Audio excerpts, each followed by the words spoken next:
Muy buenos días, queridos hermanos y amigos que nos escuchan, que Dios les bendiga. Es un hermoso tiempo el poder estar acá congregados y conectados para ser edificados en la palabra del Señor. Vamos a ir a la palabra de Dios, a Apocalipsis, capítulo 19. Ya estamos ya en la recta final de nuestro estudio del libro de Apocalipsis. Increíble cómo ha pasado el tiempo y ya estamos en la fase final de este estudio. Quedan solo algunos capítulos, ¿verdad?, que considerar. Y Dios ha sido fiel.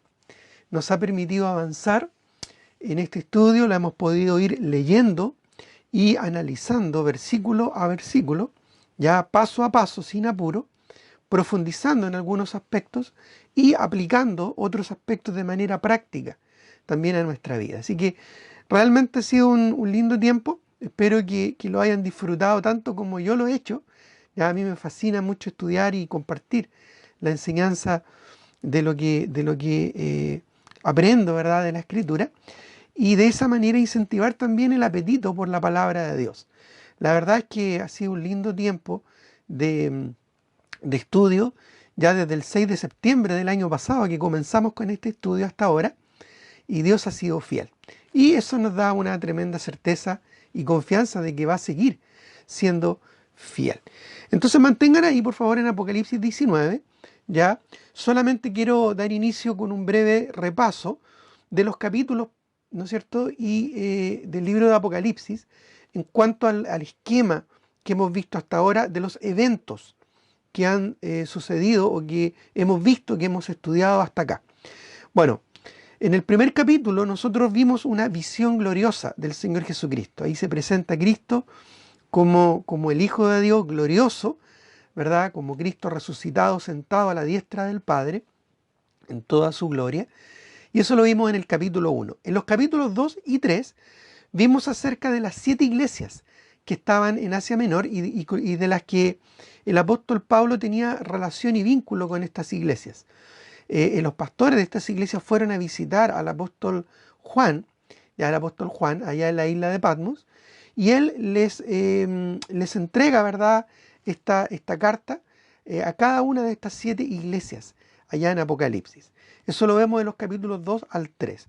Después, en los capítulos 4 al 5, vemos una visión del trono celestial, ¿verdad?, en el capítulo 4, y luego en el capítulo 5 una visión del Cordero digno de abrir los rollos, que son todos los eventos que se van a suscitar, ¿no es cierto?, en el futuro, durante lo que nosotros llamamos la gran tribulación.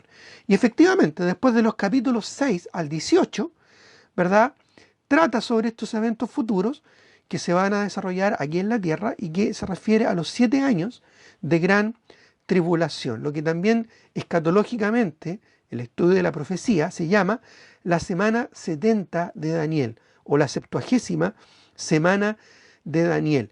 Ya, la verdad es que los capítulos 6 al 18 es una ampliación de lo que el Señor enseñó en Mateo 24 y 25, que a su vez también es una ampliación de lo que el profeta Daniel, ya siglos antes de que viniera Cristo a esta tierra, en Daniel capítulo 9, 24 al 27, profetizó. Ya, así que Daniel da esta profecía ya en Daniel 9, 24 al 27, especialmente el versículo 27. Después Mateo 24 y 25 amplían un poco de esta profecía acerca de la tribulación, y en Apocalipsis vemos de los capítulos 6 al 18 cómo se amplía aún más, de manera mucho más específica, estos eventos futuros que van a suscitarse en la humanidad, ¿verdad?, después del arrebatamiento de la iglesia, y que llamamos la gran tribulación. Es más, dentro del desarrollo de la gran tribulación, de los capítulos 6 al 18 de Apocalipsis, encontramos que de los capítulos 6 al 7 vemos los primeros 3 años y medio ya de este periodo de 7 años, y donde nosotros vemos el desarrollo de los 7 sellos. Se abren 7 sellos que contienen todas las plagas que van a venir durante ese periodo de tiempo, y eso lo vemos de los capítulos 6 al 7. Después de los capítulos 8 al 15 vemos los segundos 3 años y medio de la gran tribulación. ya la última parte de la gran tribulación.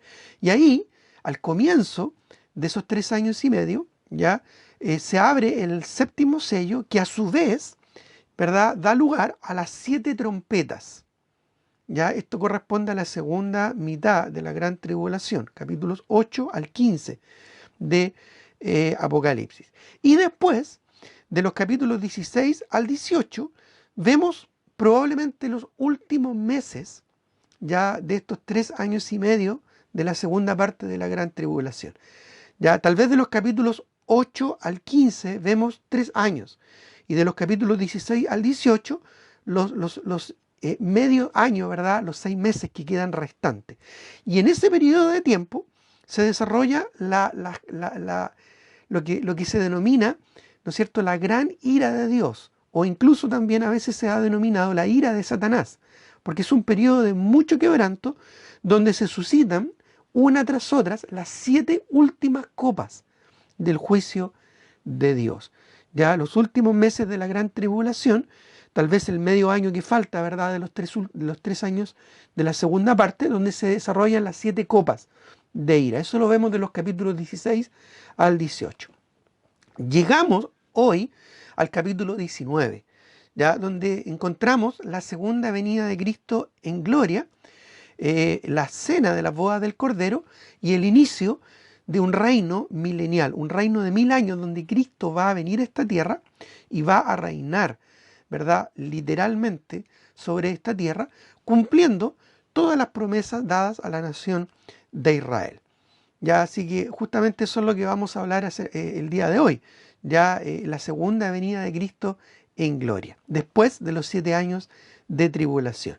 Después vamos a ver más adelante el capítulo 20, donde vamos a ver brevemente algunos aspectos que van a ocurrir durante el milenio y algunos juicios también que van a suceder, tanto al principio del milenio como al final del milenio, con la batalla de Gog y Magog. Después en el capítulo 21, ya al 22, vemos finalmente en el libro de Apocalipsis lo que sería el cielo nuevo y tierra nueva, y cómo la santa ciudad, ya la Jerusalén celestial, desciende del cielo a esta tierra nueva, ¿verdad?, bajo este cielo nuevo que va a haber en el futuro, después del milenio, ¿ya?, y donde vamos a dar lugar a lo que llamamos el estado eterno o la ciudadanía eterna, ¿ya? Así que eso está en los últimos 2 capítulos de Apocalipsis. Hoy nos corresponde el capítulo 19. Ya nos corresponde hablar acerca de la segunda venida de Cristo en gloria, una profecía muy, muy destacada a lo largo de todo el Antiguo Testamento, ya, y también gran parte del Nuevo Testamento, que hace referencia a cuando Cristo regrese una vez más a esta tierra, ya, para establecer su reino milenial sobre el mundo.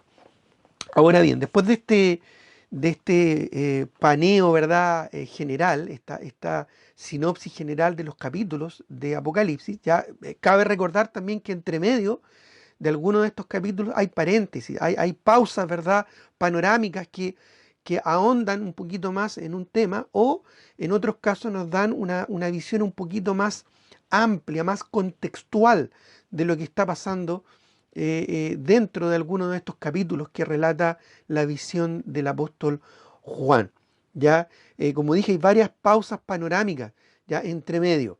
No todo el libro de Apocalipsis es un relato cronológico y consecutivo, ya, pero sí hay un orden con un propósito revelativo, es decir, Apocalipsis no está ordenado necesariamente de manera exacta en un orden cronológico y sistemático consecutivo, sino más bien está enfocada, el propósito, ¿verdad?, es darnos una revelación de eventos importantes que van a suscitarse en el futuro.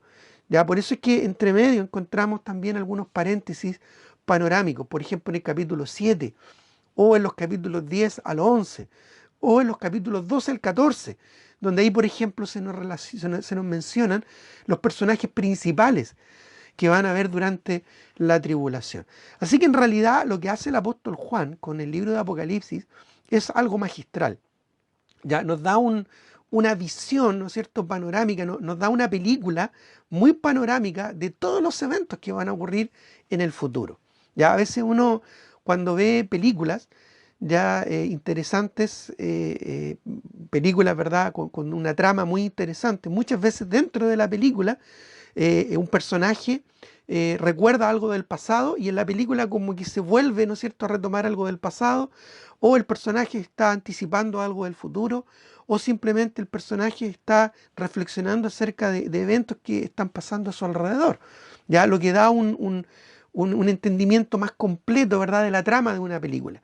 Ya muchas veces las películas utilizan, hoy en día, películas modernas, hoy en día utilizan estos recursos. Bueno, es interesante ya que cuando leemos el libro de Apocalipsis vemos una trama sumamente interesante y sumamente completa ya de lo que Dios nos quiso revelar. Ya no te olvides que Apocalipsis es eso, es una revelación acerca del futuro. Entonces, en realidad, Juan, ¿no es cierto?, como un productor de cine, ¿verdad?, como un guionista, nos entrega una película muy completa, ya muy panorámica y muy entretenida de las cosas que van a ocurrir en el futuro.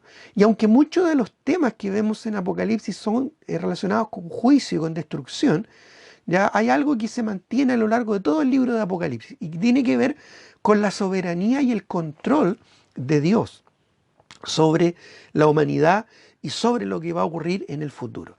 Y esa soberanía y ese control de Dios que vemos en el Apocalipsis es lo que a nosotros hoy en día nos debe dar tranquilidad, nos debe dar seguridad, nos debe dar confianza, nos debe dar ánimo y motivación para cumplir el propósito que nosotros tenemos el día de hoy, que es compartir el Evangelio hasta lo último de la tierra.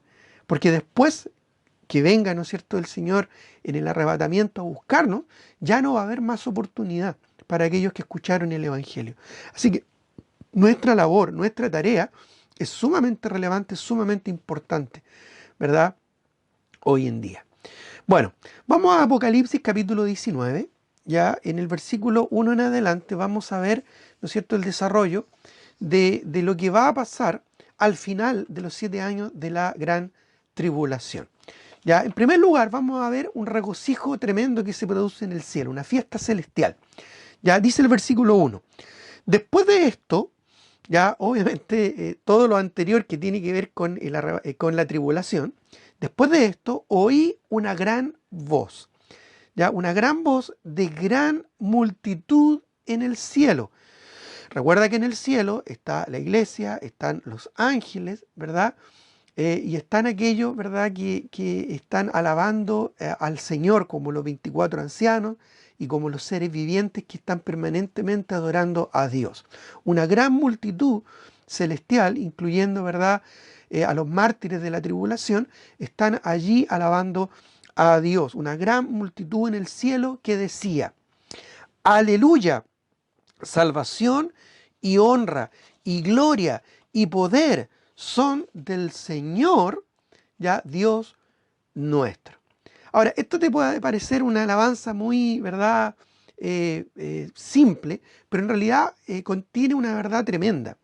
Ya, no sé si tú te has dado cuenta, pero la palabra aleluya, ya que significa alaba a Jehová o alabad a Jehová, es casi como expresado como un mandato, ya, alabad a Jehová. La palabra aleluya es primera vez usada en el Nuevo Testamento. En ninguna otra parte del Nuevo Testamento esta palabra ha sido usada, solo aquí. Y tiene una razón y un propósito interesante y muy importante. Fíjate que en el Antiguo Testamento se usa mucho esta palabra. Solamente en el libro de los Salmos aparece más de 24 veces. Más de 24 veces aparece la palabra aleluya o alaba a Jehová en el libro de los Salmos. Solo en el libro de los Salmos.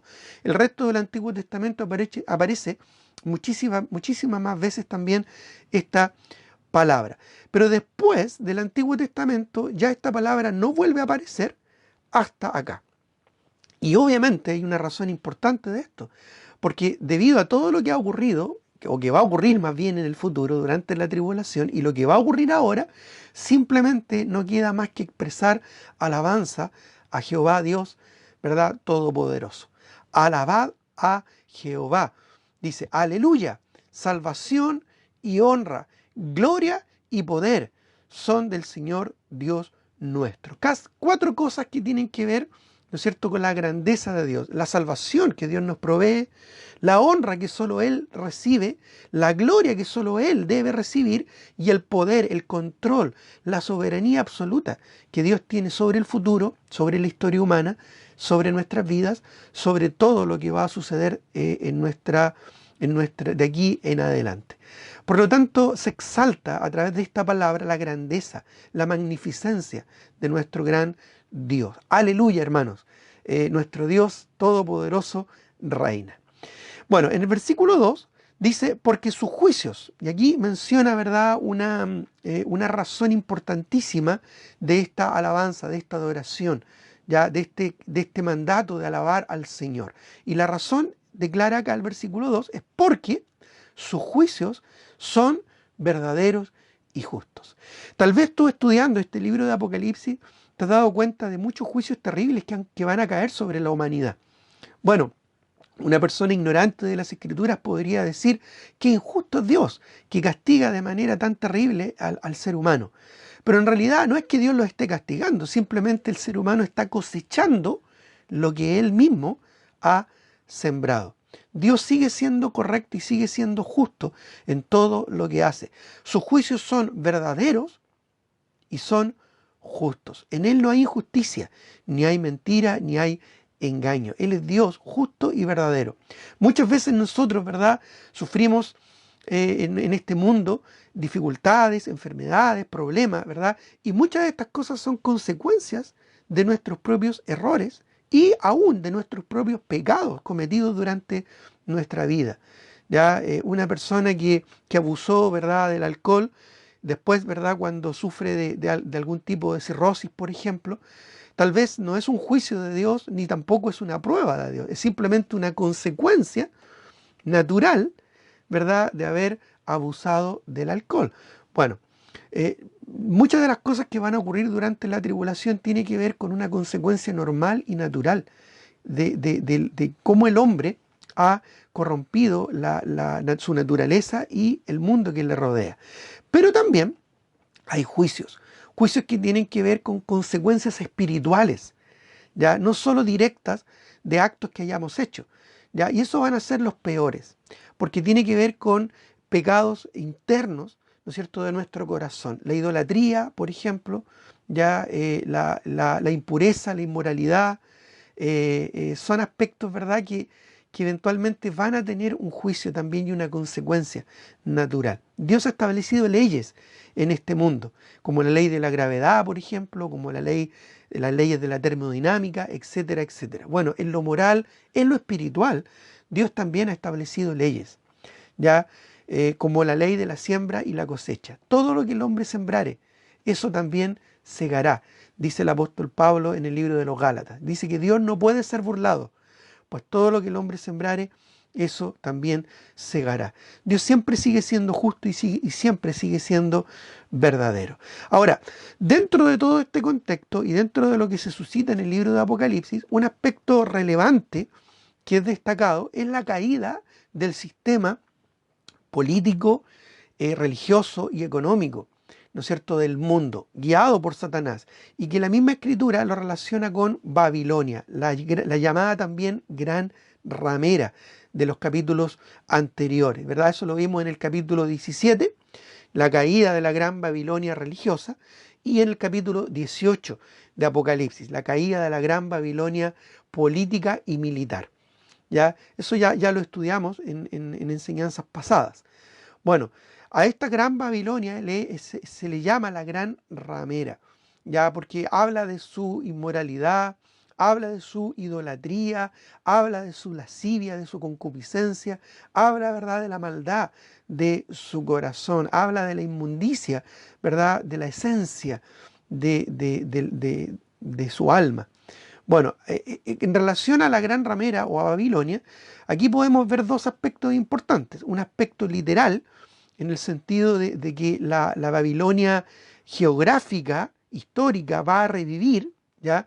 Porque es interesante que nunca Babilonia ha sido destruida, ha sido conquistada, ha sido dominada y ha sido también desechada, pero nunca ha sido destruida. Pero algún día sí lo va a hacer, porque hay profecías como la de Ezequiel que hablan de la destrucción de Babilonia, ¿ya?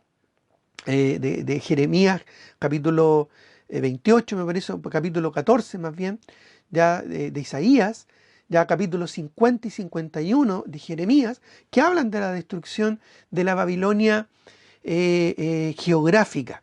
Ya, así que es muy probable que después del arrebatamiento, ya esta ciudad que todavía existe, está en ruinas, ¿verdad? Allá en Irak, sea reconstruida y vuelva a ser no tan importante, pero sí muy influyente, ya en los días de el anticristo, en el futuro. ¿Ya? De hecho, recordemos que Babilonia se cimenta sobre las bases de Babel, la torre de Babel. ¿Ya? Y ahí es donde nace la idolatría, ahí es donde el ser humano por primera vez se corrompe con la idolatría. Cuando Nimrod asume un rol de político, de militar y de sacerdote para dar inicio a una nueva religión, ¿no es cierto?, alejada de Dios. Ahí nace la religión, en Babel. Luego, Babilonia, ¿verdad?, llega a ser símbolo del lujo y de la concupiscencia y del placer inmoral, ya del sexo pervertido y del lujo, ¿verdad?, de los placeres del lujo desmedido. Bueno, eso hasta el día de hoy ha trascendido. Esa influencia moral y espiritual de Babel y luego de Babilonia han trascendido hasta el día de hoy y se han transformado en lo que hoy en día llamamos el sistema del mundo.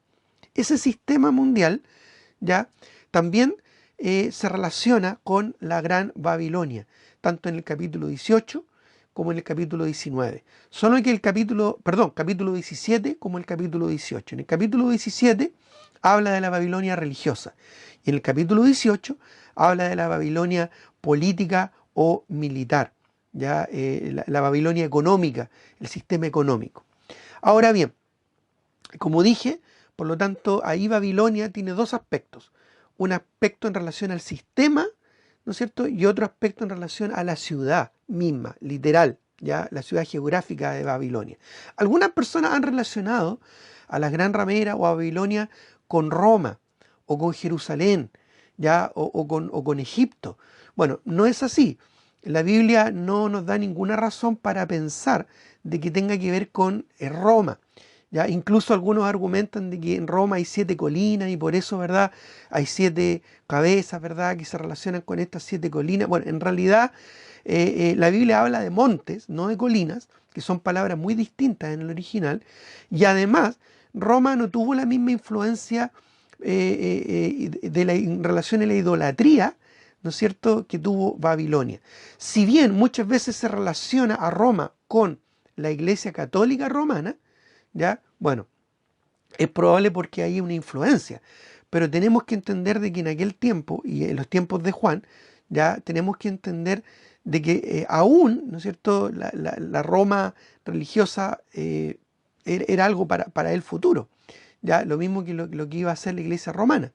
Lo que ocurre ya es que la influencia de Babilonia llegó, ¿verdad?, hasta muchas religiones. Y no solo la Iglesia Católica Romana, sino que también otras religiones, como el Islam, como el budismo, como el hinduismo, ¿ya? Y otras religiones más de este mundo que tienen que ver con la idolatría, ¿ya? El adorar imágenes, el adorar personas, el adorar seres, ¿verdad? O cualquier otra cosa, ¿verdad?, que no sea Dios. Recuerda que Dios dijo súper claro en su palabra: no debemos adorar ninguna imagen. Y también Dios dijo súper claro en su palabra que no debemos tener ídolos, ¿no es cierto?, en nuestros corazones. Bueno, cualquier cosa, cualquier persona que no sea Dios, ya, y que reciba nuestra honra, nuestra alabanza, nuestra veneración y nuestra adoración, es idolatría. Ahora bien, bueno, cuando hablamos entonces de acá de la gran ramera en el versículo 2, dice: porque sus juicios son verdaderos y justos, pues ha juzgado a la gran ramera, que ha corrompido a la tierra con su fornicación, y ha vengado la sangre de sus siervos de la mano de ella. ¿Ya? Nosotros muchas veces desde el punto de vista occidental vemos a la religión católica con una gran influencia, ¿verdad?, aunque cada vez está perdiendo más. ¿Ya? Y muchas veces es el movimiento ecuménico, tanto protestante como católico hoy en día, que tiene una influencia mucho mayor en términos religiosos para el occidente. Pero en el oriente hay muchas otras religiones idólatras más, Ya hay mucha más cantidad de gente idólatra en el mundo, en el Oriente, que en el Occidente.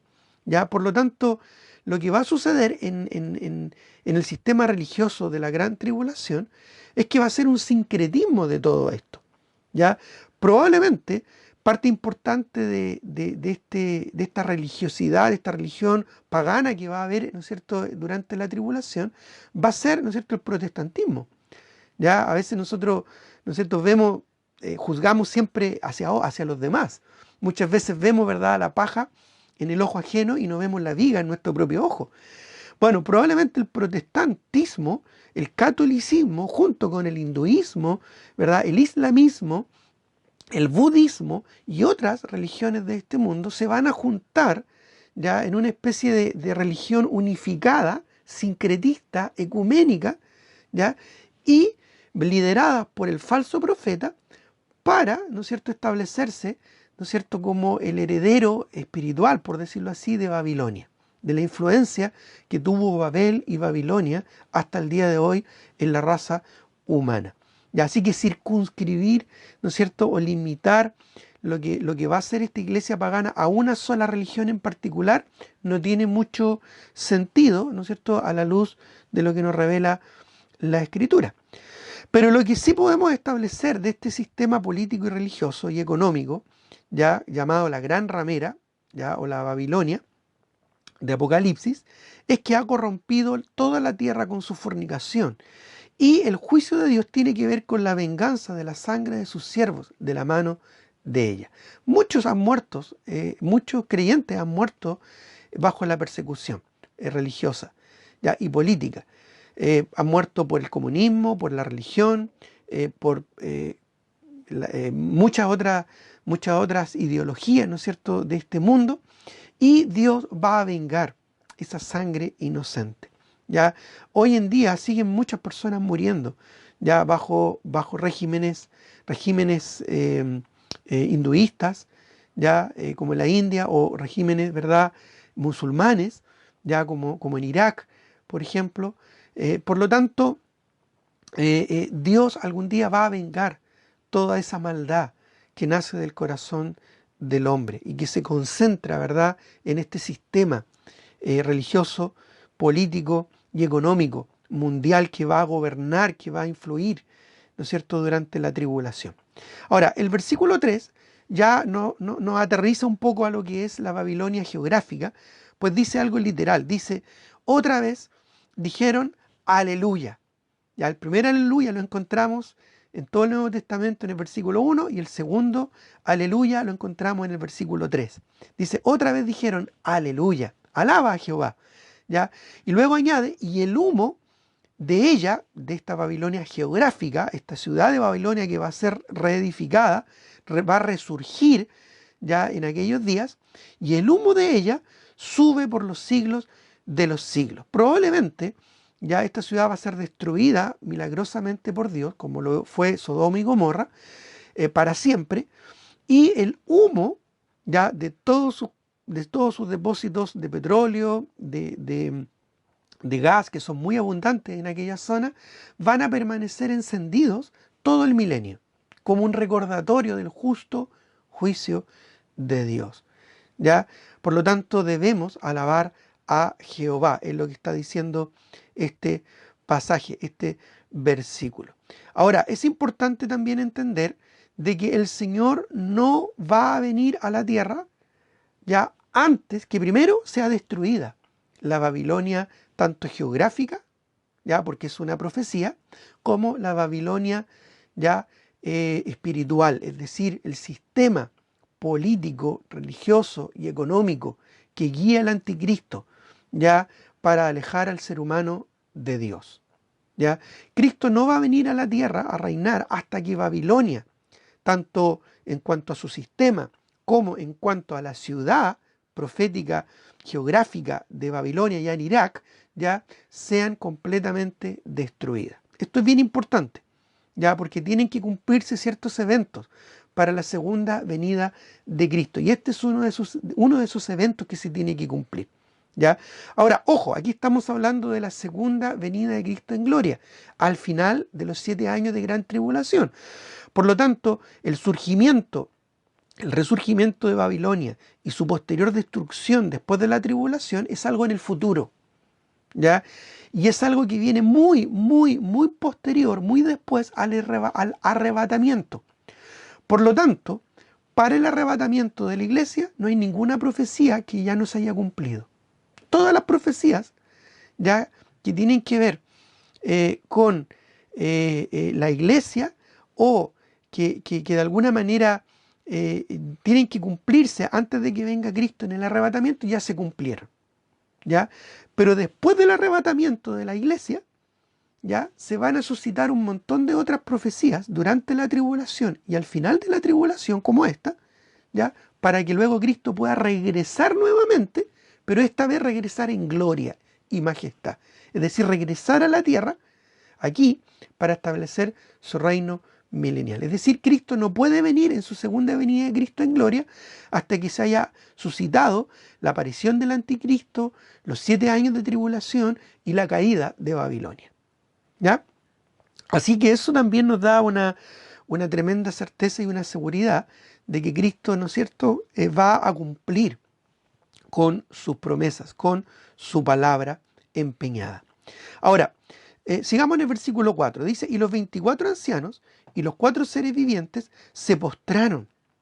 Dice, se postraron en tierra, ¿ya? Recordemos que los 24 ancianos hacen referencia a la iglesia, son representantes de la iglesia, que está ya en el cielo, después del arrebatamiento. Se postraron en tierra y adoraron a Dios, adoraron al Señor, que estaba sentado en el trono, y decían, y nuevamente, ¿verdad?, se reitera la palabra aleluya, pero esta vez se le acompaña de una palabra muy neotestamentaria, amén, ¿ya? Amén, aleluya. Mira aquí cómo se conjuga tanto el Antiguo como el Nuevo Testamento. ¿Ya? ¿Sabes qué significa la palabra amén? Bueno, la palabra amén ya es un vocablo muy usado en el Nuevo Testamento en griego, ya, y que literalmente significa así sea. Y la palabra aleluya es una palabra que se translitera literalmente del hebreo, aleluja, ya, y que literalmente significa alaba a Jehová. Entonces aquí se conjuga tanto el Antiguo como el Nuevo Testamento en una culminación tremenda de los eventos futuros. Amén, aleluya. Es decir, así sea, alaba a Jehová. ¿Ya? Son palabras, ¿verdad? Pero son palabras que tienen mucha significancia. Sobre todo el hecho de que la palabra aleluya no es mencionada en ninguna parte del Nuevo Testamento, sino es reservada. Juan la reservó solamente para esta ocasión. Amén, aleluya. Así sea, alabad a Jehová. ¿Y esto quién lo dice? Específicamente lo dicen los 24 ancianos. Es decir, nosotros lo vamos a decir. Ya, nosotros vamos a exclamar esta frase, aleluya, amén, o amén, aleluya. ¿Ya? Porque nosotros somos parte de la iglesia. Y los 24 ancianos son los representantes de la iglesia que se postran ante el Cordero para expresar estas palabras de alabanza y de adoración. Pasemos al versículo 5. Dice, y salió del trono una voz que decía, alabad a nuestro Dios todos sus siervos y los que teméis, así pequeños como grandes. Nuestro gran Dios es digno de suprema alabanza. ¿Ya? Como dice el Salmo 145, ya, si no alcanzas a leer estos pasajes, puedes tú anotarlo y después buscarlo, ¿verdad? Y escudriñarlo por ti mismo. Voy a leerlo yo. En el Salmo 145, un precioso pasaje del 1 al 3, dice, te exaltaré, mi Dios, mi Rey, y bendeciré tu nombre eternamente y para siempre. Cada día te bendeciré y alabaré tu nombre eternamente y para siempre. Grande es Jehová y digno de suprema alabanza, y su grandeza es inescrutable. Ya de ahí sacamos un hermoso cántico, ¿verdad?, que a veces entonamos para alabar el nombre del Señor. Y esto va a suceder, ¿verdad?, de parte de la iglesia en el futuro, alabando al Señor con suprema alabanza. Cristo es digno de suprema alabanza. Y lo que ocurre a continuación, en los versículos 6 al 10, es impresionante, porque aquí nos va a hablar de que después que Cristo venga, ya, a la tierra, ¿no es cierto? Antes de que Cristo venga a la tierra, hay una invitación, ¿no es cierto?, muy especial a una cena de celebración que va a ocurrir después, durante el milenio, ¿ya? Quiero de alguna manera hacerles pensar de que los versículos 1 al 10 es una escena que el apóstol Juan ve en el cielo, ¿ya? En el lugar celestial, ¿ya? Por eso que el versículo 1 dice: después oí una gran voz de gran multitud en el cielo, ¿ya? Así es que Juan está observando algo que está todavía ocurriendo en el cielo. Digo esto porque después vamos a ver que el escenario cambia a la tierra, ¿ya? Pero en el cielo vamos a ver ahora una invitación importantísima. Mire lo que dice el versículo 6 en adelante. Dice: y oí como la voz de una gran multitud, como el estruendo de muchas aguas, y como la voz de grandes truenos, que decía: aleluya. Ya nuevamente mencionada esta hermosa palabra, ya que es reservada para esta ocasión: aleluya, porque el Señor, nuestro Dios Todopoderoso, reina. Ahora, esa frase, reina, nuestro Dios Todopoderoso, reina, esa palabra reina, ya interesantemente es un verbo. Y es un verbo, en el idioma original griego, es un aoristo ingresivo, que literalmente se puede traducir de mucho mejor forma diciendo: ha comenzado a reinar. ¿Ya? Después de la caída de Babilonia, ¿ya? Se escucha, ¿verdad?, esta declaración, este verbo, ¿verdad?, aoristo ingresivo: Jehová ha comenzado a reinar. El Dios Todopoderoso ha comenzado, ¿no es cierto?, a reinar. Esto ocurre después de la caída, ¿no es cierto?, de Babilonia. Y esto trae gran gozo en el cielo. Dice el versículo 7: gocémonos y alegrémonos, dice, y démosle gloria. ¿Por qué? ¿Por qué tanto gozo? Bueno, miren lo que dice ahora: porque han llegado, es decir, ahora sí han llegado las bodas del Cordero, y su esposa se ha preparado. ¿Ya? Ahora bien, esta es una referencia, hermanos, a la iglesia.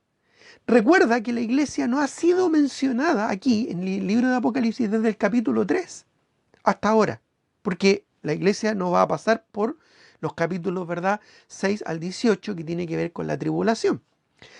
Es una referencia a la iglesia que no ha sido mencionada desde el capítulo 3.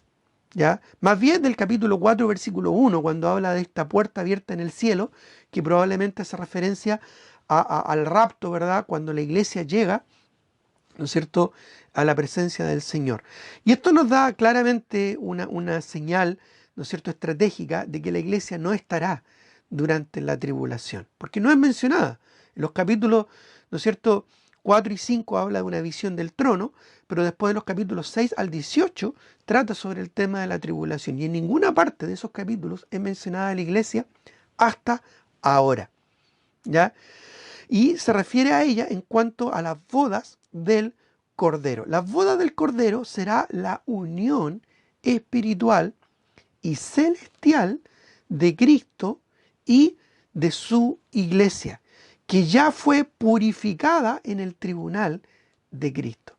Después del arrebatamiento de la iglesia, esto ocurre paralelamente en el cielo, ya paralelamente a lo que ocurre en la tierra durante la gran tribulación, ya paralelamente en el cielo, después del arrebatamiento de la iglesia, viene el tribunal de Cristo, donde nuestras obras van a ser probadas. Las intenciones de nuestro corazón en nuestro servicio a Dios va a ser probado. Y ahí la iglesia va a ser purificada. Nosotros vamos a ser completamente purificados.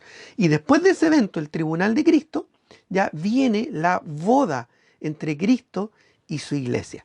Mire lo que dice 2 de Corintios 11:2. Ya los que alcancen a llegar ahí pueden verlo o anotarlo. 2 de Corintios 11:2 dice, porque os celo con celo de Dios, pues os he desposado con un solo esposo, para presentaros como una virgen pura a Cristo. ¿Ya? Y esto hace referencia justamente a la unión espiritual entre Cristo y su iglesia. También podemos ir, ¿verdad?, a Efesios capítulo 5, versículos 26 al 27. Efesios capítulo 5, versículos 26 al 27, que dice en relación a la iglesia. Ya, voy a leer del versículo 25 para tener bien el contexto. Efesios 5, 25 al 27 dice, maridos, amad a vuestras mujeres, así como Cristo amó a la iglesia y se entregó a sí mismo por ella, para, a la iglesia, santificarla, habiéndola purificado en el lavamiento del agua por la palabra. Esto es, y esto va a ocurrir en el tribunal de Cristo, ya después del arrebatamiento en el cielo. Versículo 27, a fin, con el propósito, que se va a cumplir aquí en Apocalipsis 18, perdón, Apocalipsis 19, ya de los versículos 6 al 10, ya dice, a fin de presentársela a sí mismo, una iglesia gloriosa, que no tuviese mancha, ni arruga, ni cosa semejante, sino que fuese santa y sin mancha. Ya, bueno, obviamente, hermano, lo que vemos acá en Apocalipsis 19, del 6 al 10, es esto, ya, la unión espiritual entre Cristo y su iglesia. La iglesia es la esposa del Cordero, pero es en ese momento, después del tribunal de Cristo, en que la iglesia ya purificada va, ¿no es cierto?, a unirse para siempre de una manera espiritual con el Hijo de Dios, con nuestro Señor Jesucristo. Nosotros somos la esposa del Cordero, ¿ya? Y esto va a ocurrir, por eso que se llama las bodas del Cordero. Y por eso mire lo que dice el versículo 17 una vez más. Dice, gocémonos y alegrémonos y démosle gloria porque han llegado las bodas del Cordero y su esposa se ha preparado. Ya está preparada ya porque ya pasó por el tribunal de Cristo. Versículo 8. Y a ella, dice, se le ha concedido, ya esto es importante porque tiene que ver con la gracia de Dios, no es por justicia propia, ya no es por esfuerzo propio, sino es por gracia inmerecida de Dios. Dice que se le ha concedido, es decir, se le ha dado, ¿no es cierto?, esta justicia que solamente en Cristo podemos encontrar, no en nuestras propias buenas obras. Por eso dice, se le ha concedido, ya, por gracia, ¿verdad?, que se vista de lino fino, limpio y resplandeciente, porque el lino fino es las acciones justas de los santos, ¿ya?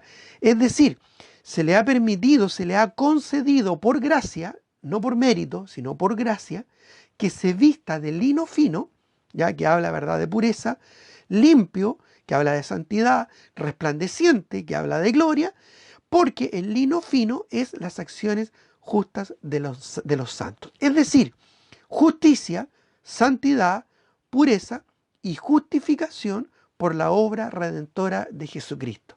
Por eso es que se le ha concedido, ¿ya? No es que se ha ganado esto, ¿ya? No es que sea mérito de la iglesia, sino que se le ha concedido que se vista, ¿verdad?, con la justicia de nuestro Señor Jesucristo. Esto tiene que ver con la salvación, hermano.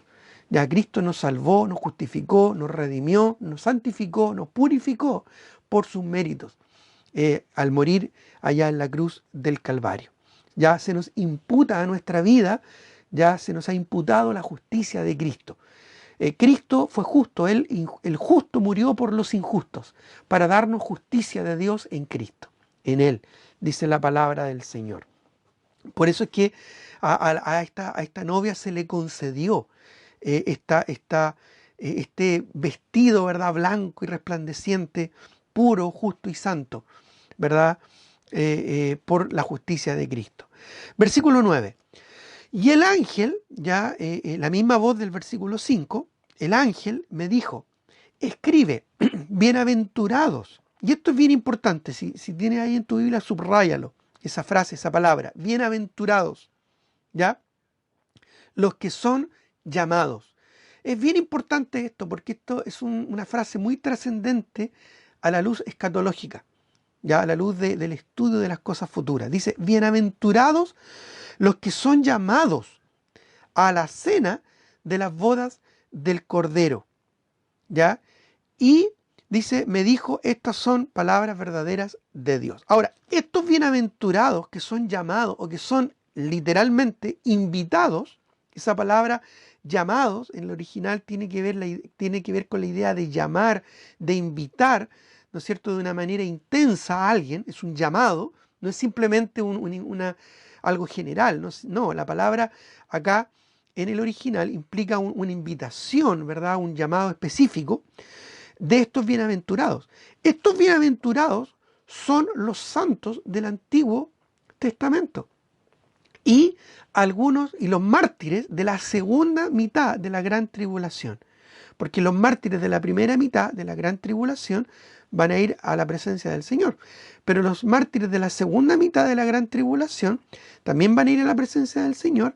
Y tanto ellos, ya los de la primera como los de la mitad, de la segunda mitad, van a ser resucitados junto con los santos del Antiguo Testamento en cuerpos glorificados. ¿Ya? Es como una especie de arrebatamiento, pero para los santos del Antiguo Testamento, ¿ya? Y los mártires de la gran tribulación, ¿ya? Así que estos bienaventurados, ¿ya? Se refiere a los santos del Antiguo Testamento que pertenecen a la nación de Israel, ¿ya? Y a los mártires de la nación de Israel que corresponden, ¿no es cierto?, al pueblo judío redimido y glorificado. ¿Ya? Muchos mártires que van a morir durante la gran tribulación van a ser gentiles. Ellos van a ser parte de la iglesia, ¿ya?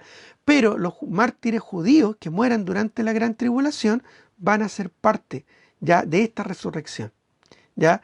Probablemente los muertos en Cristo, que eran gentiles, también van a ser resucitados en cuerpos glorificados y también van a ser parte, ¿ya?, de los bienaventurados, de los invitados a esta cena de las bodas del Cordero. Recordemos que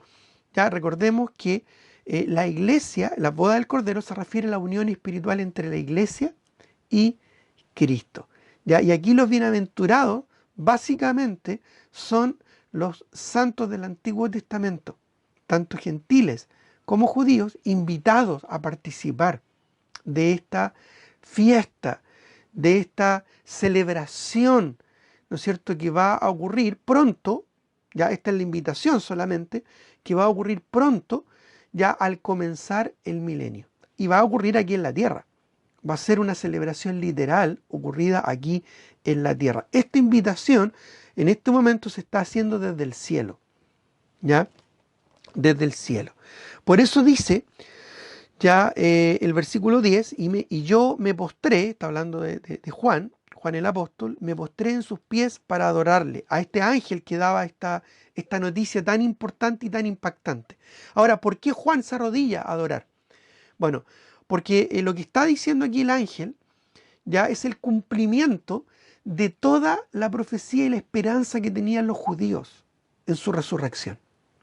¿Ya? Es decir, aquí Juan se da cuenta que su pueblo, porque Juan era judío, el apóstol Juan era judío, su pueblo aquí está, ¿no es cierto?, por recibir todas las promesas que Dios había dado a la nación de Israel. Entonces, él estaba muy gozoso y muy contento porque sus coterráneos, ¿verdad?, porque su gente, ya los judíos, iban en este evento, en esta invitación, ya iban a empezar a recibir todas sus promesas sobre la tierra, iban a ser resucitados, ya la promesa que tenía Job, por ejemplo, cuando él decía, yo sé que mi Redentor vive y aún desecha esta en mi piel, en mi carne he de ver a Dios, se refiere a esto. Aquí se está cumpliendo, en esta invitación, en este llamado que se hace, ¿verdad?, a los bienaventurados del Antiguo Testamento. ¿Ya? ¿Te das cuenta? Aquí Juan se da cuenta de que Dios está cumpliendo, ¿verdad?, esas promesas maravillosas dadas a la nación de Israel. Por eso es que Juan, en un acto reflejo probablemente, ya de gozo, de alegría, se postra a adorar a este ángel, ¿ya? Pero miren lo que pasa. Miren lo que pasa con este ángel, ¿verdad?, al que Juan se postra para adorar. Dice, y él me dijo, este ángel, no lo hagas, no lo hagas. yo soy consiervo tuyo y de tus hermanos que retienen el testimonio de Jesús. Ya, adora a Dios. Aquí este ángel, ¿verdad? Se da cuenta de la acción de Juan y lo levanta y le dice, no te postres ante mí. Yo sé que estás contento, estás feliz porque aquí se están cumpliendo estas hermosas profecías, pero adora a Dios. Ya, adora a Dios porque el testimonio de Jesús es el espíritu de la profecía. Esto es re importante, hermanos, porque todas las profecías apuntan a Cristo.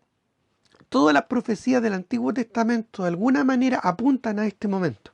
Cuando Cristo venga a reinar y comience, restaure a Israel, resucite, ¿verdad?, a los santos del Antiguo Testamento y comience a cumplir todas sus promesas a la nación de Israel. ¿Ya? Toda la profecía, el espíritu de la profecía del Antiguo Testamento se cumple en Cristo y en esta segunda venida. Ya, por eso dice que Cristo, ¿verdad?, es el espíritu, Jesús es el espíritu de la profecía. O sea, más allá de la letra de la profecía, ya, de cosas específicas que se hablan acerca del futuro en el Antiguo Testamento, el espíritu de la profecía, es decir, el sentir de la profecía, el corazón de la profecía, apunta a Cristo y específicamente a este evento, cuando Cristo venga en su segunda venida de Cristo en gloria. ¿Ya? Ahora, insisto, todos estos eventos del capítulo 19, 1 al 10, ocurren en el cielo. ¿Ya? El regocijo en el cielo, las aleluya al Señor y el amén, aleluya de la iglesia, pero luego, ¿verdad?, la invitación a la cena de las bodas del Cordero. Digo esto porque el matrimonio de Cristo y de la iglesia va a tener dos partes. Una parte en el cielo que va a ser espiritual, cuando la iglesia se una a Cristo, ¿ya? Y otra parte en la tierra al comenzar el reino milenial, que donde los santos del Antiguo Testamento son resucitados y son invitados. ¿Ya? Y ahí va a ser la celebración de la boda. ¿Ya? Tal como ocurre hoy en día. Tú primero, ¿no es cierto?, tienes tu boda, tu ceremonia y después viene, ¿no es cierto?, una celebración. Bueno, va a ser muy similar a lo que va a ocurrir acá.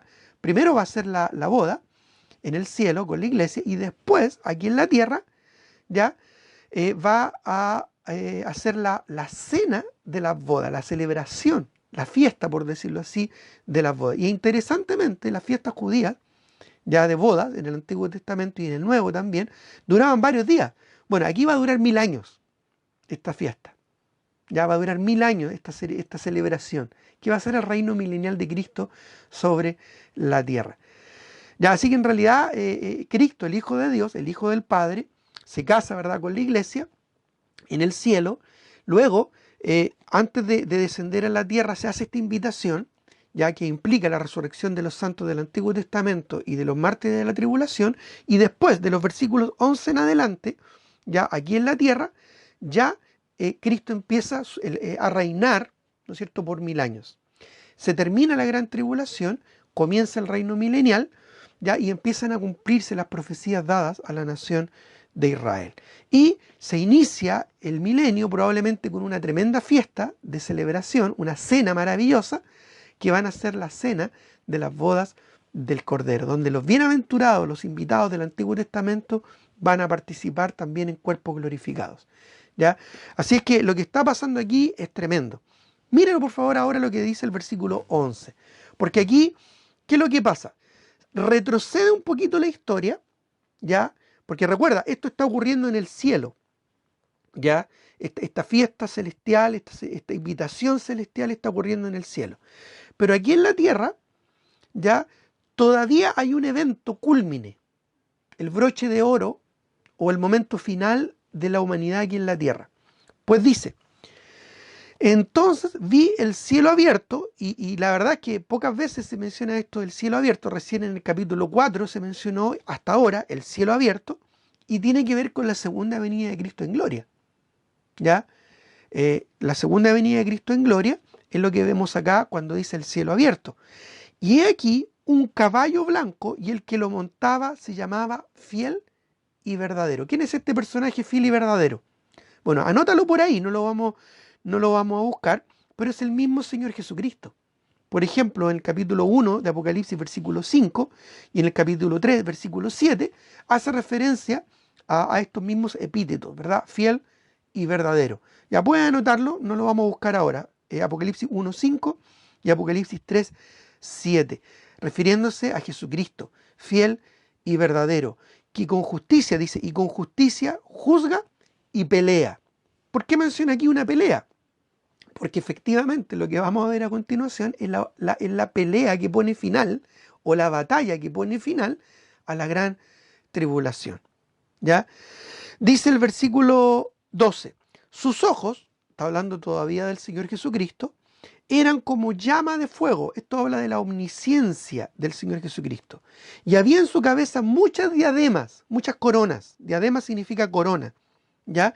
Y se refiere a que Cristo tiene toda la autoridad del mundo, ¿ya? Porque es Rey de reyes y Señor de señores.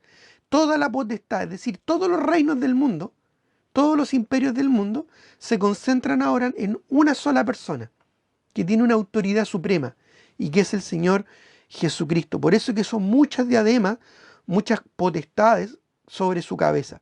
Y tenía un nombre escrito que ninguno conocía, sino él mismo. Probablemente, como dice Efesios, ¿ya? Filipenses capítulo 2, versículo 11, ¿ya? Un nombre sobre todo nombre. Nombre en el cual toda rodilla se va a doblar se va a doblar y va a adorar al Señor. Nombre sobre todo nombre, un nombre que ninguno conocía, sino solo él mismo. Recuerda que los nombres tienen un propósito y muchas veces denotan autoridad, pero como Cristo es la autoridad por sobre todos y él no está debajo de nadie, ¿ya? Su nombre es solamente para él, probablemente incomprensible para muchos de nosotros. Versículo 13. Estaba vestido, este personaje, Cristo, de una ropa teñida de sangre, porque aquí habla de Cristo como el Redentor. Ya va a ser un manto rojo, como el carmesí, como la sangre, hablando de su obra como Redentor. Y su nombre es el Verbo de Dios, ya, el Logos. Logos se refiere a la manifestación visible, tangible y real, ya, de Dios encarnado. Ya, ese es el logos que encontramos allá, por ejemplo, en Juan 1.1. ¿Te acuerdas? Juan 1.1. En el principio era el verbo, y el verbo era con Dios, y el verbo era Dios. Esta es una referencia, hermanos, a la palabra activa de Dios. Ya, esta es una referencia muy singular a Génesis 1.1. En el principio, ya, era el verbo, y en Génesis 1.1, en el principio, creó Dios, ya, el creador. Ya, Juan, ¿no es cierto?, dice, en el principio era el verbo, y el verbo era Dios, ya, y Dios es el creador. Y en Génesis 1.1 dice, en el principio creó Dios los cielos y la tierra. Fue una palabra activa. Él dijo la palabra después de los versículos 3 en adelante de Génesis. Él dijo la palabra y fue hecho. ¿Ya? Y Juan 1 dice, en el principio era el verbo, ¿ya? Y el verbo era Dios, perdón, era con Dios, y el verbo era Dios. Es decir, Dios mismo activo en la creación. Hermano, esto tiene que ver con Dios encarnado, con Dios hecho hombre. Y el mismo Juan, ¿no es cierto?, en Juan capítulo 1, versículo 14, dice, y aquel verbo se hizo carne, dice, y vimos su gloria, gloria como el unigénito Hijo de Dios. Bueno, este verbo, esta palabra de Dios se hizo carne, se encarnó en Cristo Jesús.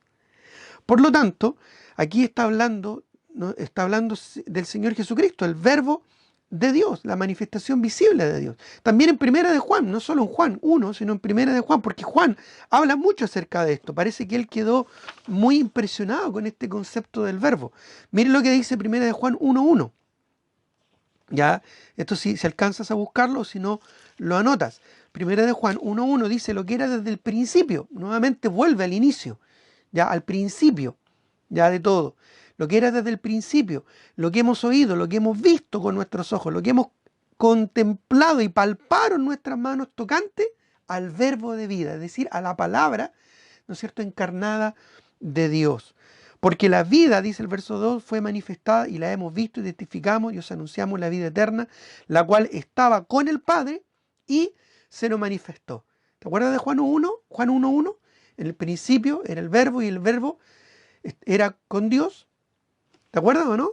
Bueno, aquí está hablando que este verbo estaba con el Padre y se nos manifestó. En el principio, ¿no es cierto?, era el verbo y el verbo era con Dios y el verbo era Dios. Bueno, mira lo que dice también 1 de Juan 1:5. Dice, este es el mensaje que hemos oído de él y os anunciamos, Dios es luz y no hay ninguna tinieblas en él. Y el versículo 7, pero si andamos en luz, como él está en luz, tenemos comunión unos con otros y la sangre de Jesucristo nos limpia de todo pecado. ¿Qué fue lo primero que Dios creó en el Génesis? Separó la luz de las tinieblas. La luz ya existía, ¿o no? Porque dice que separó la luz de las tinieblas. Después, increíblemente, dice que creó el sol y la luna y las estrellas. Pero la luz ya existía. ¿Por qué? Porque la luz es Dios. Y Cristo es la luz. ¿Te das cuenta cómo encajan todas las cosas? Juan, en el fondo, lo que está hablando aquí, ¿no es cierto?, es que es Dios mismo encarnado. Ya, la luz del mundo, el sol de justicia que viene a brillar, ¿no es cierto?, después de estos 7 años de oscuridad. ¿Ya? 7 años de noche, ahora viene el día. Y ese día viene con la revelación gloriosa del Señor Jesucristo. Ahora, miren lo que dice el versículo 14 y 16 de Apocalipsis, por favor, porque ahí ya vemos, ¿verdad?, la venida de Cristo con poder en lo que es conocido como una tremenda batalla, que es llamada la batalla de Armagedón. ¿Ya? Recordemos que aquí no es que sigue un orden cronológico, sino que está revelando, hay un propósito revelativo, revelando, ¿no es cierto?, lo que va a suceder al final de la gran tribulación. ¿Ya?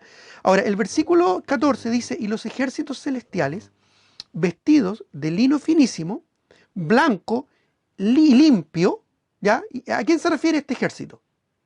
Este ejército vestido de lino finísimo, blanco y limpio. ¿Te acuerdas a quién se refiere? Acuérdate del versículo 8. ¿Ya? Y a ella, a la iglesia, a ella se le ha concedido por gracia que se vista de lino fino, limpio y resplandeciente, etcétera, etcétera. Por lo tanto, ese ejército que va a acompañar a Cristo, vamos a ser nosotros. Va a ser la iglesia.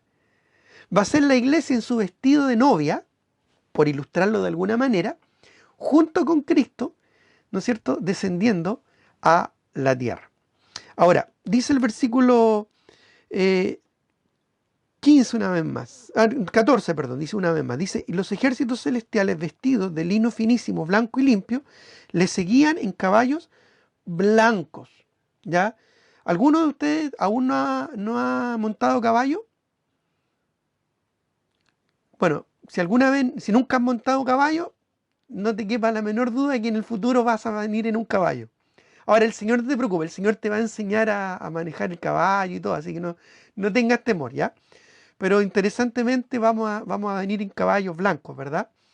¿Ya? Dicen caballos blancos. Habla de la santidad, obviamente, aquí, ¿ya? De la santidad que hallamos en Cristo. Verso 15. De su boca sale una espada aguda, aquí está hablando de Cristo, para herir con ella a las naciones. Y él la regirá con vara de hierro. ¿Ya? Y es interesante esto, ¿ya? Porque esta es una profecía del Salmo 2 en relación a Cristo. El Salmo 2 es un salmo mesiánico, ¿ya? Y habla acerca de esta profecía. Salmo 2, ya con respecto a la justicia del Señor. Salmo 2, versículo 7 al 9. Dice, yo publicaré el decreto. Jehová me ha dicho, mi hijo eres tú, yo te engendré hoy. Pídeme y te daré por herencia las naciones, y como posesión tuya los confines de la tierra. Y miren lo que dice el 9, Salmo 2. Los quebrarás con vara de hierro, como vasija de alfarero los desmenuzarás. ¿Ya? Y esto se refiere a lo que dice acá, en el versículo 15. Dice que la regirá con vara de hierro. Y luego añade, y pisará el lagar. Estamos en el versículo 15. El lagar era un estanque para exprimir la uva. Normalmente tenía 2 partes. Una parte donde se depositaba la uva y la gente literalmente se subía a pies pelados y la pisaba. y tenía ese estanque, ¿verdad? Un despiche o un agujero por donde salía el jugo de la uva, el jugo exprimido, y caía en un segundo estanque donde se recibía, ¿verdad?, el jugo de uva, el fruto de la vid. Y esto hace referencia, ¿verdad?, al juicio de Dios. Ya las uvas, tanto como el vino en la Biblia, representan dos cosas: el gozo del Señor, pero también representan el juicio del Señor. En este contexto está hablando del juicio de Dios, ya el juicio del Señor. Ya el jugo de uva representa la alegría en el Señor. Recuerda que en aquellos días no había agua potable, por lo tanto el jugo de uva era la bebida más exquisita que se podía probar. Ahora, el problema es cuando el ser humano le añadía fermentación a ese jugo de uva. Y cuando la uva estaba fermentada, era llamado el vino viejo o el vino añejo o el mosto. Y eso en la Biblia representa el juicio. De la misma manera que la levadura en el pan representa, ¿no es cierto?, la maldad. De la misma forma, la corrupción, básicamente, la corrupción de la fermentación en la Biblia representa también el juicio. ¿Ya? Por lo tanto, aquí vemos que es el juicio de Dios, ¿no es cierto?, pisando el lagar, relacionado, ¿no es cierto?, en este caso al juicio sobre la tierra, del vino del furor de la ira del Dios Todopoderoso. Y en su vestidura y en su muslo tiene escrito este nombre. Y ahí tenemos uno de los títulos más conocidos y más grandiosos del Señor, ¿verdad? Rey de reyes y Señor de señores. Bueno, finalmente llegamos a lo que llamamos la batalla de Armagedón en los versículos 17 al 21. ¿Ya? Seguramente has escuchado, ¿verdad?, esta palabra Armagedón, ¿ya? Y la has escuchado en relación a la gran batalla de Armagedón. Bueno, Armagedón en realidad es un valle muy grande que existe en este momento en la tierra de Israel, ¿ya?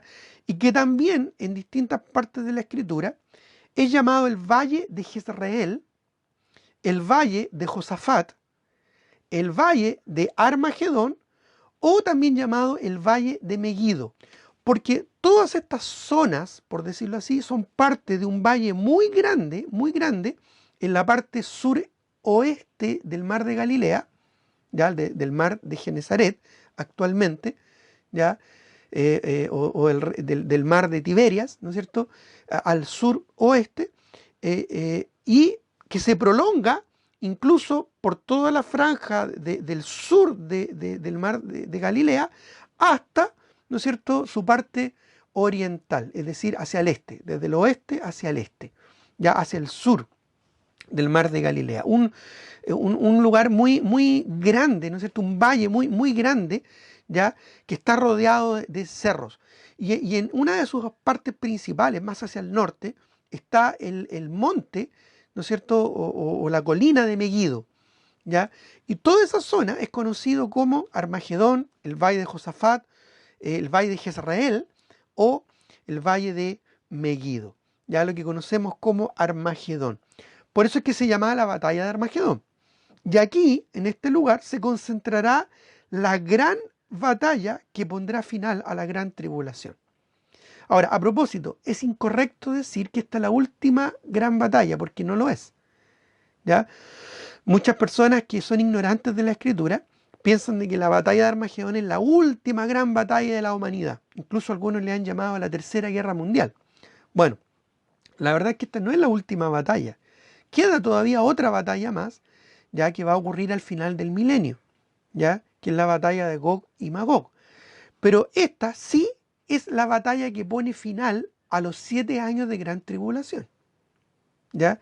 Los 7 años de gran tribulación van a culminar formalmente con esta batalla, ¿ya? La batalla de Armagedón. Ahora, es interesante que esta llanura, este inmenso valle, ya tiene una superficie de 380 kilómetros cuadrados. Algo así como la superficie de todo Quillota, que tiene 302 kilómetros cuadrados. La superficie de Quillota tiene 302 kilómetros cuadrados. Este valle tiene 380 kilómetros cuadrados, ¿ya? Más o menos, para que se hagan una idea, la mitad de la superficie de Santiago. la superficie de la ciudad de Santiago tiene algo de 600 y tantos metros cuadrados. Ya, la mitad de Santiago ya son 300 y tantos. Ya aquí es más o menos la superficie, la inmensa superficie del valle de Armagedón. Ahora, ¿cuánta gente vive en Santiago? No sé cuánta, alrededor de 7 millones, 8 millones. Bueno, eso significa que en la mitad de Santiago tal vez vivieran 4 millones de personas. Así que imagínense que es un lugar donde cabe mucha gente y muchos ejércitos se van a reunir ahí para esta tremenda batalla que va a suceder. Ahora, versículo 17 dice, y vi un ángel, ya este es otro ángel que aparece en la escena, y este ángel estaba en pie, mira dónde estaba. Dice, estaba en pie en el sol. ¿Te has fijado que el hombre siempre tiene una fascinación con el sol? Y dice que nadie y nada puede sobrevivir en el sol. Bueno, va a haber un ángel que se va a parar sobre el sol.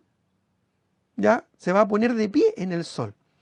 Dice, y este ángel clamó a gran voz diciendo a todas las aves que vuelan en medio del cielo, venid y congregaos a la gran cena de Dios. Va a haber tanta gente que va a morir en esta batalla que este ángel va a convocar a todas las aves de todo el mundo a que vengan a comer esas carnes de las personas que van a estar muertos, los cadáveres que van a estar ahí tendidos después de esta gran batalla.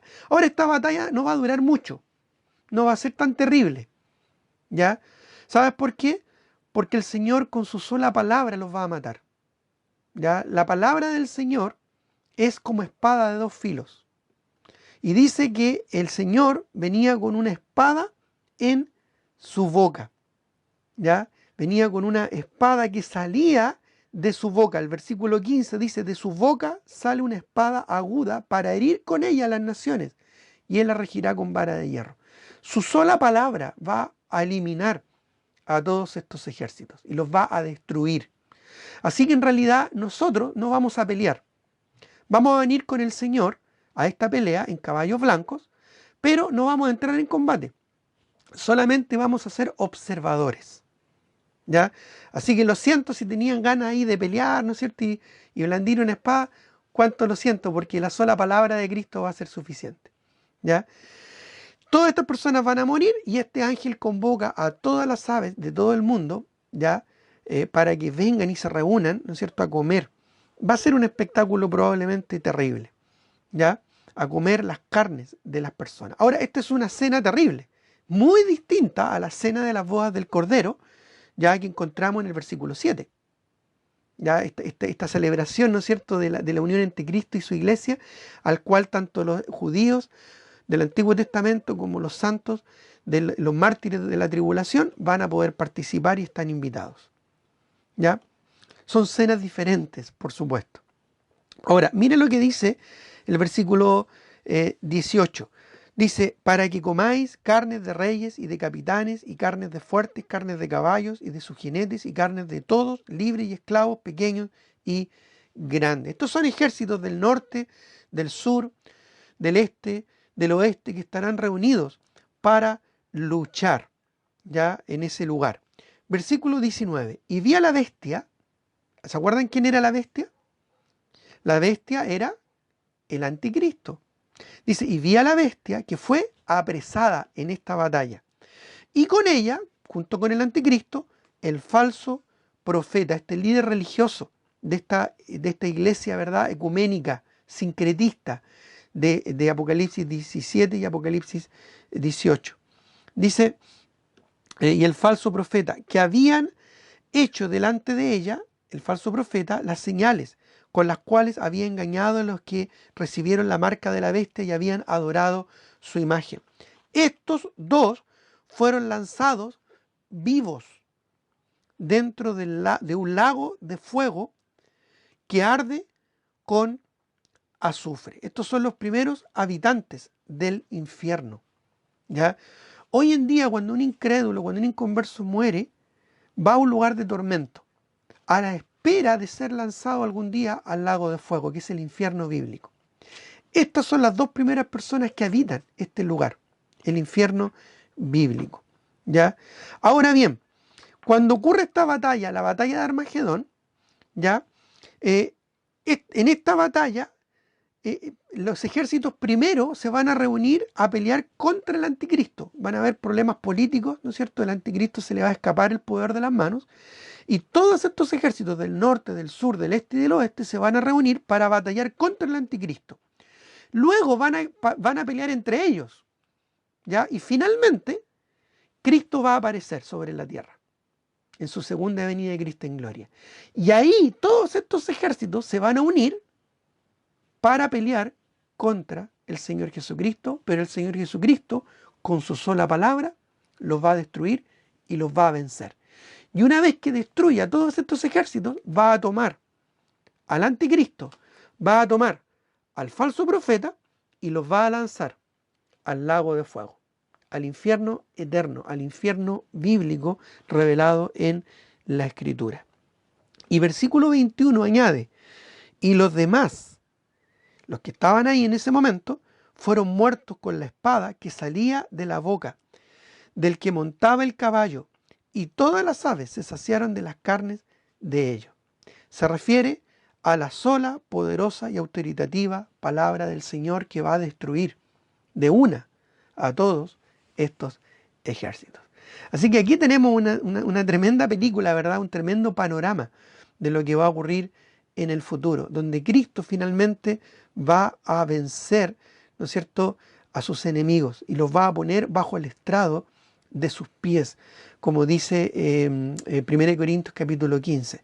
Y tal como la profecía de Daniel, esta piedra que viene del cielo, no cortada con mano humana, va a chocar, ¿verdad? Va a destruir los pies de la imagen, ¿no es cierto?, de los reinos humanos.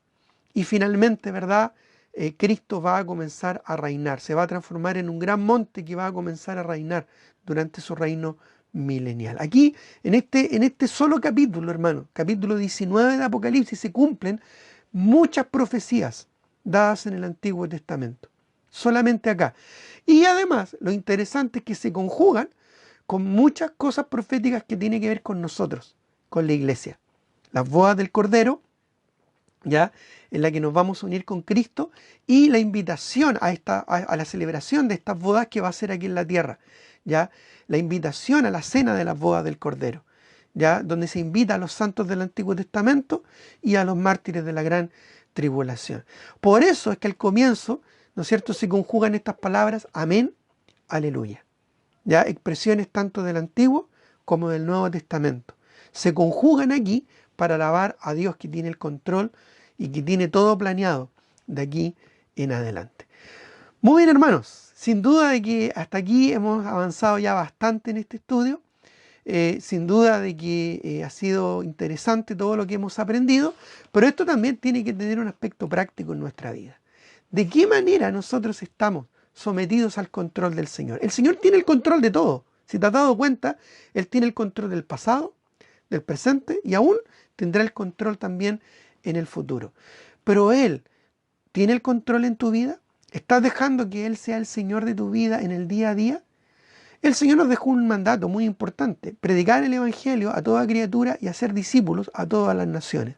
¿Estamos conformando nuestra vida a ese propósito? Bueno, espero que así sea, porque Cristo es el Señor de señores y el Rey de reyes. Cristo es el soberano y también debe ser el dueño y Señor de nuestra vida y también de nuestro futuro.